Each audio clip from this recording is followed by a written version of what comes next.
गुरुभक्त कालीबाई आदिवासियों का गढ़ दक्षिणी राजस्थान इस क्षेत्र का एक जिला है जो डूंगरपुर जिले में है।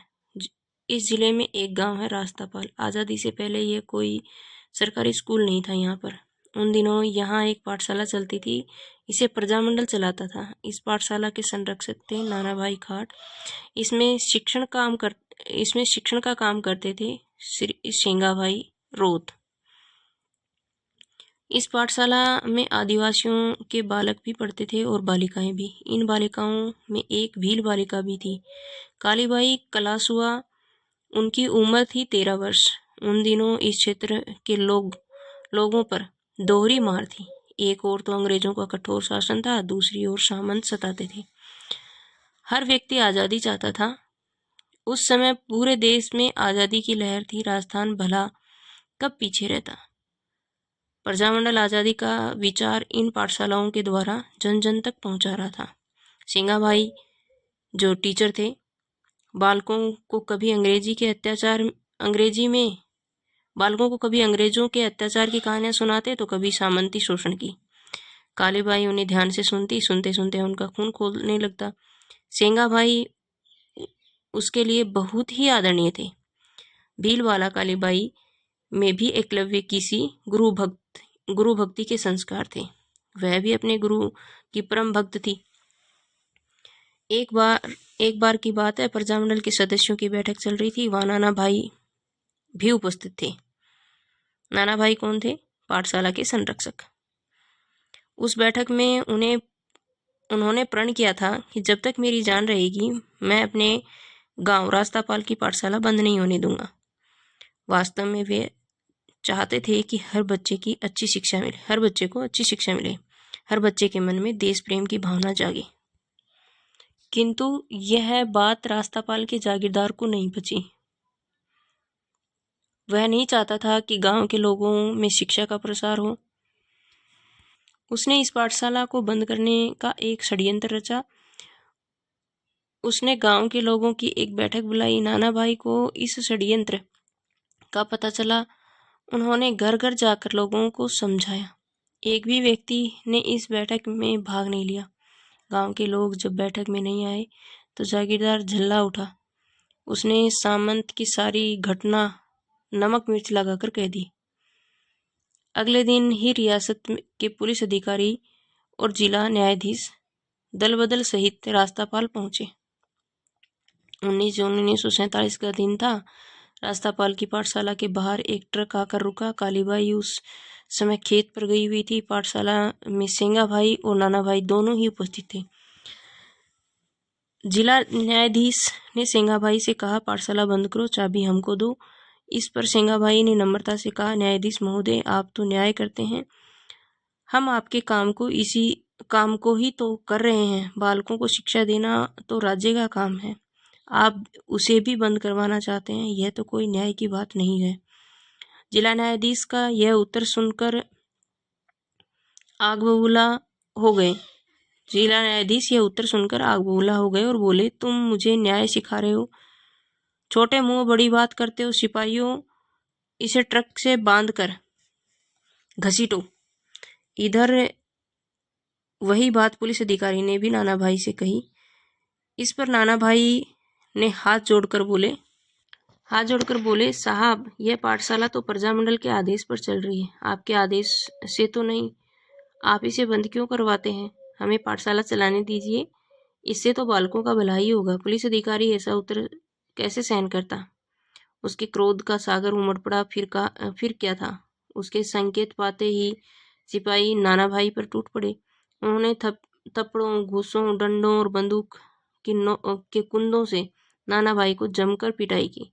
वे बुरी तरह घायल हो गए। इस बीच सेंगा भाई को ट्रक से बांधकर घसीटा जाने लगा। नाना भाई इससे यह नहीं देखा गया। वे सेंगा भाई को बचाना चाहते थे। घायल अवस्था में भी वे खड़े होकर दौड़ने लगे। उन पर एक सिपाही ने जोर से बंदूक का कुंदा दे मारा। नाना भाई धड़ाम से गिर पड़े और ऐसे गिरे कि फिर कभी उठे ही नहीं, मतलब उनकी मौत हो गई। सेंगा भाई को ट्रक से बांधकर घसीटा जा रहा था। पाठशाला के बाहर गांव के स्त्री पुरुषों की भीड़ जमा हो गई, किंतु किसमें हिम्मत थी सेंगा भाई को बचाते। कालीबाई उस समय खेत से आ रही थी। उसके सिर पर घास का गट्ठर था, हाथ में थी हंसिया। अपने गुरु की इस हालत देखकर उससे भौहें तन गई। उससे रहा नहीं गया। उसने आव देखा न ताव, घास का गट्ठर वहीं जमीन पर फेंक दिया।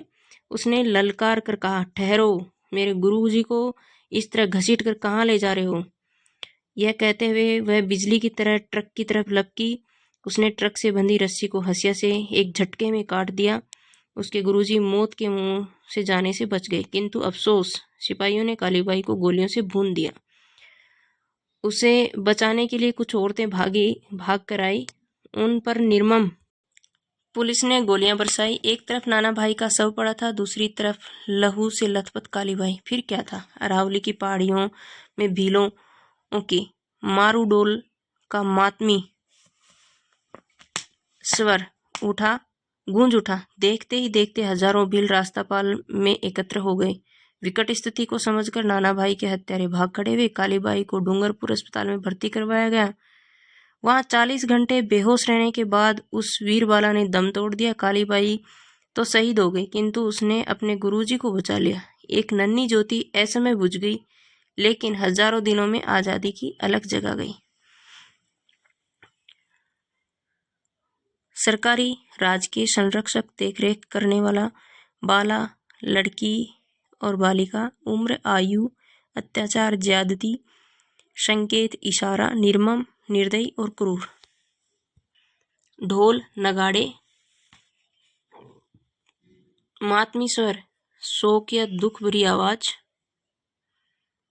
असमय, समय से पहले। दक्षिणी, डूंगरपुर, रास्तापाल, मंडल, घाट, शेंगाबाई, एकलव्य, षड्यंत्र, न्यायाधीश, डंडों, हसिया, बोहे। आदिवासियों का गढ़ किसे कहा जाता है? डूंगरपुर को। शेंगाबाई बालकों को क्या सुनाते थे? कभी तो सामंतों के अत्याचार की कहानी, कभी अंग्रेजों के अत्याचार की कहानी। प्रजामंडल की बैठक में कौन उपस्थित थे? नाना भाई और अन्य लोग। अंग्रेजों के अत्याचार की कहानियों को ध्यान से कौन सुनता था? कालीबाई। सिंगाबाई को ट्रक से बांधकर घसीटते देखा तो कालीबाई ने क्या किया? हसिया से रस्सी काट दी। आजादी का विचार कौन सी संस्था जन जन तक पहुंचा रही थी? पाठशाला, प्रजामंडल। कालीबाई का खून क्यों खोलने लगता था? वो आजादी की कहानियां सुनती थी तब खोलने लगता था, उनके अत्याचारों की कहानियां सुनती थी तब। नाना भाई ने क्या प्रण लिया था कि ये जब तक मैं जीवित हूं तब तक पाठशाला चलेगी। गांव के लोगों ने जागीरदार की बैठक में भाग क्यों नहीं लिया था? क्योंकि उन्होंने ऐसा पाठशाला को चलाने नहीं दिया था, इसलिए वो अत्याचार कर रहे थे, तो जागीरदार की बैठक में नहीं आए। खेत से आते समय कालीबाई ने क्या देखा कि सेंगा भाई को घसीट कर ले जाया जा रहा है, जो उनके शिक्षक हैं। कालीबाई ने जब रस्सी काट दी तो सिपाहियों ने क्या किया? गोलियों से भून दिया कालीबाई को। रास्तापाल ने हजारों भील एकत्र क्यों हुए? क्योंकि नाना भाई का शव पड़ा, दूसरी तरफ कालीबाई का, तो ये सब ज्यादती आज ये हुआ है कल दोबारा होगा, तो भील एकत्रित हो गए। नाना भाई के हत्यारे क्यों भाग गए? क्योंकि भील जो लोग थे वो सब इकट्ठा होकर आ गए। उनको पता था कि हम कम हैं और ये ज्यादा है, हमें पीट देंगे, इसलिए भाग गए। और कुछ वो गलत थे, निर्णय गलत था उनका। पाठशाला को बंदी क्यों करवाया? भाषा की बात। न्यायाधीश में अधीश शब्द जोड़कर न्यायाधीश। आप नीचे दिए गए शब्दों में अधीश शब्द जोड़े। जिलाधीश, मठाधीश, द्वारिकाधीश, गणाधीश। अंतिम वर्ण अणय के स्थान पर क को जोड़कर लिखें। संरक्षक, निरक्षक, पोषक और शिक्षक। अंग्रेजी की कहानियां और अत्याचार सुनकर कालीबाई का खून खोलने लगा। इस वाक्य में लाल रंग से छपा अंश का मुहावरा क्रोध आने, इसका अर्थ है क्रोध आने लगा। पाठ में कुछ मुहावरे आए हैं, उनको छांट कर लिखिए। गुरु भक्त और परम भक्त शब्द आए हैं, भक्त जोड़कर ऐसे शब्द नए बनाए। नीचे दिए गए उदाहरण के अनुसार क्रिया के रूप बदल कर लिखें। दौड़ना, मोहन दौड़ता है, रोशन दौड़ा, करीम दौड़ेगा। लिखना, गीता लिखती है, गीता ने लिखा, गीता लिखेगी। ऐसे ही खाना पीना, खेलना, हंसना और गाना। ये इनके क्वेश्चंस हैं। जिस तरह रंग सादगी को निखारता है, उसी तरह सादगी भी रंगों को निखार देती है। मुक्ता ने कहा है ये था हमारा चैप्टर जो कंप्लीट हुआ कक्षा 4 के भाग 2 में, और ये हिंदी थी जो कंप्लीट हो गई। खरगोश की चतुराई खेल खेल में बताना है बच्चों को। शेर ने जंगल के सभी जानवरों को बुलाकर ऐलान किया कि हर रोज एक जानवर मेरी गुफा में आएगा और मेरा भोजन बनेगा। फिर एक दिन खरगोश की बारी आई तो उसने शेर से कहा कि अब तुम्हारी मनमानी खत्म। जंगल के एक और तगड़ा शेर आ गया है। शेर ने पूछने पर खरगोश ने कुएं की तरफ इशारा कर दिया, बताया कि वो वहां भीतर बैठा है। शेर ने कुएं में झांक कर देखा तो खुद की परछाई को दूसरा शेर समझकर वह कुएं में कूद गया। मुसीबत में भी दिमाग से काम लेना चाहिए, इसका मतलब है। आगे आती है इंग्लिश, जो मिलेंगे अगले वीडियो में। चैनल को शेयर करें, सब्सक्राइब करें। धन्यवाद।